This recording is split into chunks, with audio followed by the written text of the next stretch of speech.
horrelako tonterkeriak egiten ditu, hori. Azkenean, 8 orduan txirrindula gainean, oso pila bat denbora pentsatzeko eta hori tonterkeriak egiteko. Teknologia berriak erabiltzen dituzu zure bidaietan? Bai, normalean ez dut bidaiatzen ordenagailu batekin, baina azkenengo bidaia zenez hain luzea, 6 hilabetekoa, gutxi gora bera hori pentsatu nuen egongo nintzela etxetik kanpo, orduan erabaki nuen erostea ordenagailu bat, txikia zena eta nahiko potentea eta erosi nuen ordenagailu bat, Mac bat, gomendatzen dizuet Maca erostea, zuen una pasada. Me pagan, patrocinado por Mac. Bueno, eta orduan aurten, abendula bi urte, eraman nuen ordenagailua. Azkenean, horrelako montajeak egiteko, bideoak normalean dira horrela jarraian egindakoak, baina justo bideo hau egiteko, moztu behar genuen zati bat eta bestea sartu, eta orduan, edizion de bideo programa batekin, horrela egin genuen. Portatila edo ordenagailu barik, hori ezinezkoa izango zen. Baina, azkenean, abantailak bat dituzu ordenagailua erateagatik, wifi baldin badago, ez duzu lokutori batera edo firmware batera joan behar. Aspertzen bazara, egon ginen, 7 egun inor ikusi barik, herri bat zapaldu barik, orduan, ordenagailuarekin, argazkiak ateratuzun argazkiak, pixka bat modifikatu, edo blogean jarriko ditudan guztiak prestatzea, gero sartzeko, ondo dago, pixka bat, ez aspertzeko horren bestez, 8 ordu egunero txirrindula gainean, baina gero baita ilutzen du oso harin, eta 6etan pasauz geldita, 6etatik 12 arte edo, ez aspertzeko, ondo dago pixka bat teknologia izatea. Baita eramaten dut iPod edo MP3 edo hauz, batxutan, nekatuta zaudenean musika pilo bat power emoten dizu. Eta bakardadean, da pasada bat. Jartzen dituzu kaskoak eta musikarekin ni behintzat energia hartzen dut eta hobeto egiten ditu los puertos.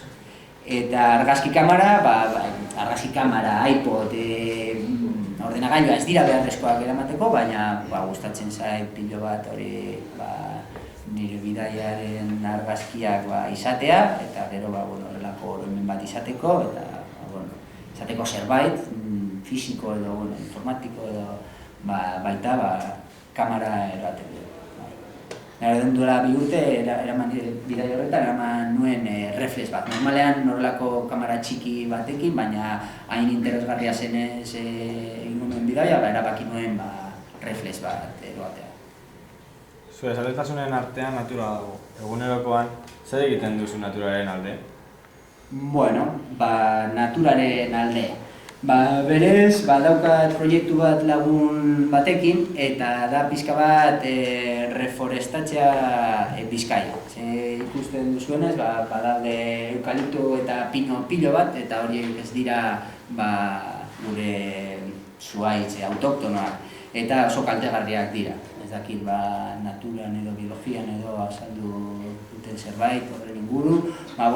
Nahiko kaltegarriak dira eta gure hemengo zuhaitzak eta ez daude horren beste. Hemendik badaukazue algunos roblecitos, aritzak eta baina egiten duguna da pixka bat ikustea non jarri alditun hemengo zuhaitzak eta landatzen ditugu horrelako hortu txiki bat, hartzen ditugu hasiak eta landatzen ditugu zuhaitzak eta daukatenean horrelako alturilla, joaten gara mendira eta jartzen ditugu mendian.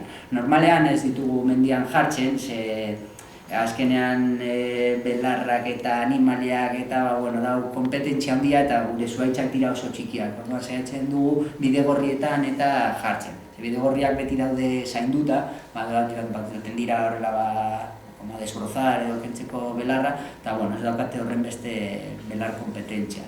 Orduan egiten duguna batez ere parketan eta bidegorretan landatzea hori zuhaitza. Hori da nuestra pequeña contribución al medio ambiente. Gero baita egiten ditut nekazaritza tailerrak umeentzako, ikusteko nolakoak diren gure hortuko barazkiak eta azkenean ez dakite nondik etortzen diren tipulak edo guasak, ez da kalabazinak, ez daukagu lehen bezalako horren harremana naturarekin edo hortuarekin eta jaten ditugun barazkiak nondik datorren ikusteko, badaukat tailer txikitxo bat umeentzako. Eta gero baita, beti pentsatzen nola berrerabiltzea gauzak kontsumoa murrizteko. Azkenean gauz en el mundo del consumo eta kontsumitzen ditugu pilo bat produktu eta beharrezkoak ez diren gauzak eta azkenean saiatzen dut bueltak emotea ia nola berrerabilia ditudan sakarrera bota beharrean zer egin aldut honekin. Eta egiten ditut horrelako monederoak con las cámaras de las bicis, pintxatzen direnean, duzunean pilo bat partxe edo, egiten duzu monedero bat. Gero, olioa, reziklatu beharrean, berrerabiltzen dut egiten jaboia. Eta, da nahiko prozesio bitxia eta berrerabiltzen duzu olioa reziklatu beharrean. Banekien zegoela galdera, horregatik ekarri dut. Da, opai bat zuentzako, gu landatutako hauek dira aritzak, robles, eta bakarrik bat aritzak eta fresno, besteak ja daude jarrita. Hau da fresno, hau kostoa kompostak dituenak. Roble, hau ezagutzen duzue fijo, fresnoa ja ez dakit ezagutzen duzue. Baina, hau ez de vegetación de ribera, ibai erreken alboan. Hau da nire oparia, seguentzako nahi baduzue hemen bi landatzea. Eta hemen badago adibide bat con las cámaras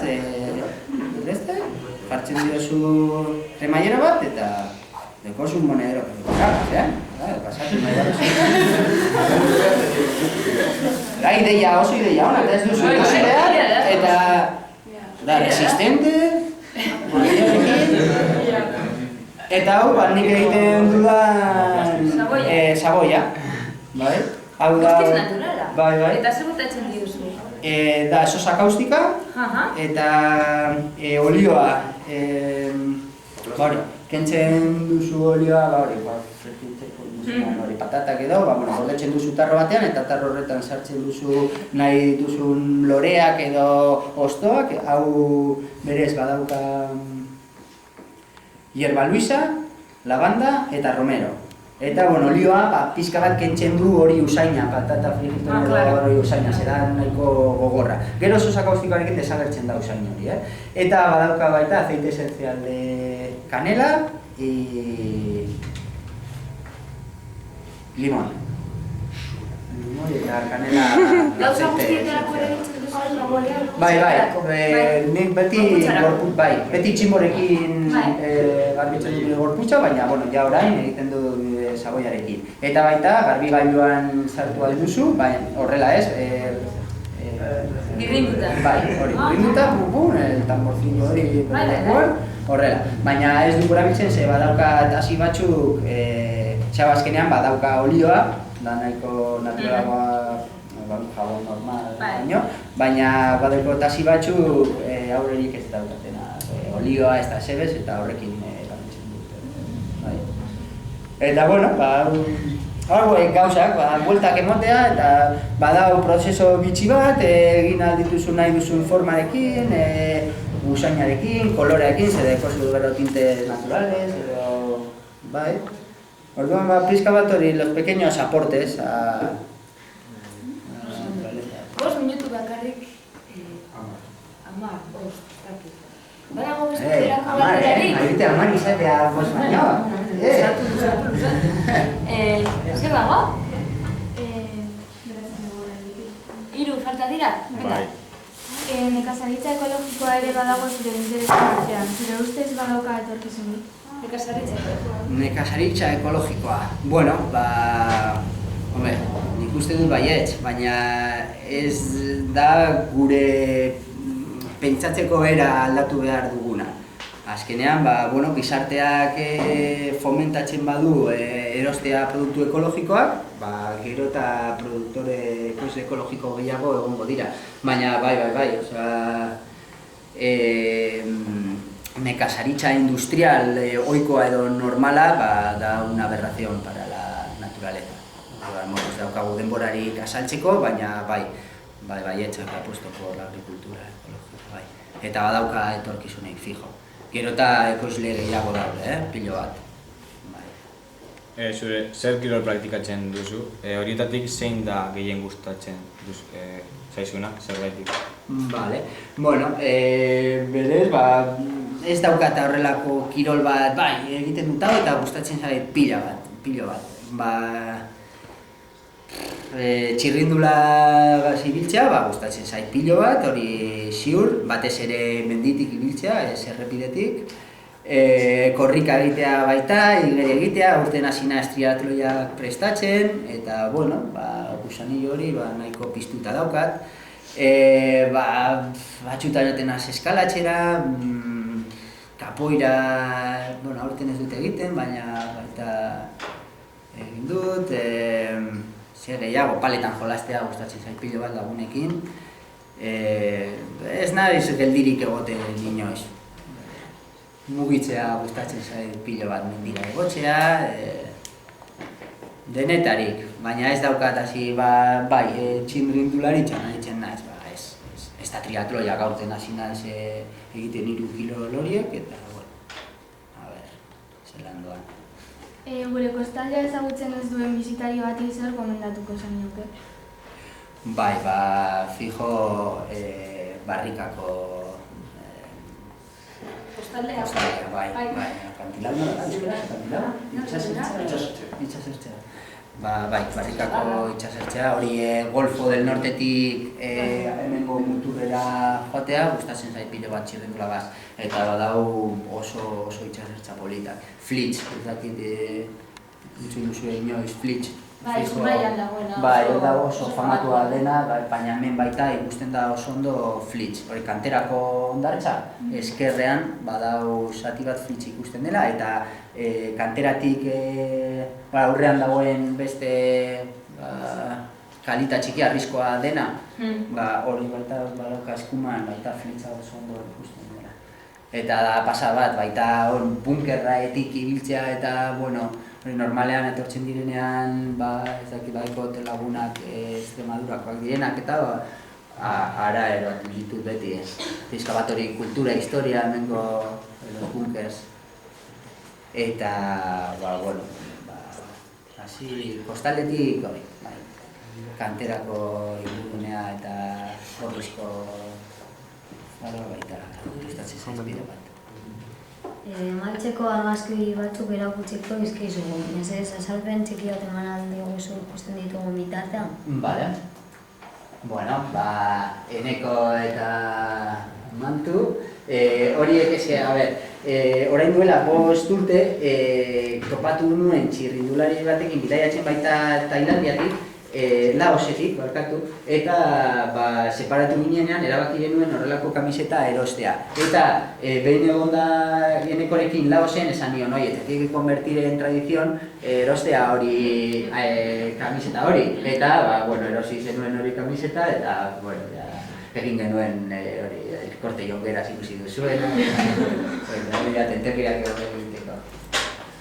Hori da Laosen baita, gustatzen zait pilo bat saltoak egitea, eta batez ere itxasertzetik itxasora saltoak egitea. Hori baita pilo bat gustatzen zait. Ez dakit zergatik, hori adrenalina hori edo, 25 metrotan deko rekorra, salto egiteko, Menorkan.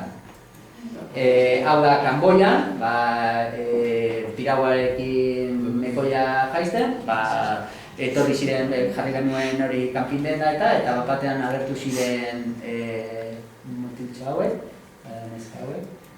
Hori da Niko, argentinarra, eta dira gaueko 12 edo, emon genituen prestakitzen bat ordu. Goizeko 8:00 gaueko 12 arte, bi puerto de montaña 4.000 eta piku metrokoa, eta azkenik ailegatu ginen herrixka honetara, hori lo egiteko. Zeba genekien 120 kilometrotan zegoela herrixka bat, horregatik egin dituen horren beste kilometro eta igora. Enekorekin beste bideo bat dago hortik, ez dakit goratzen duzu ikusten duguna hori la cámara de la bici, da ibai honetan, da Laos eta da oso leku turistikoa, eta gauzarik hori famatuena egiteko da ibai hau jaistea con esos neumáticos. Eta daude eskinetan, daude tabernak edo pafa eta dago jendea eta antxa egiten eta gero ematen duzu pizkatz 2 kilometro hor jaisten, ezer barik. Orduan hori erabaki genuen egitea bideo hori, eta argazki hori da Laosen dago egin da. Eskerrik asko Aitor, gurera etorri izanagatik eta bidaia on. Eskerrik asko zuei. Zein da, hurrengoa?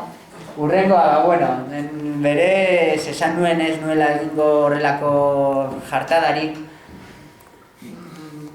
Momentuz betetzen ari naiz hori promesa hori, baina beti dago buruan munduko buelta egitea bizikletarekin. Eta, neska laguna dela eta,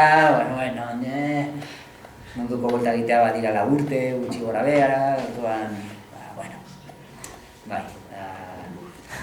Ez dut uste egingo dudanik, baina, beti burua dabil hor, txirrindula, eta beti txirrindularekin. Bidatzen baduzue txirrindularekin, fijo que osen transmonu baita, zera pasa bat. Ikusten duzu gauzak beste era batean. Ez da turismoa egitea. Bai da turismoa egitea, baina beste gauza bat da. Eskerrik asko. Zuei!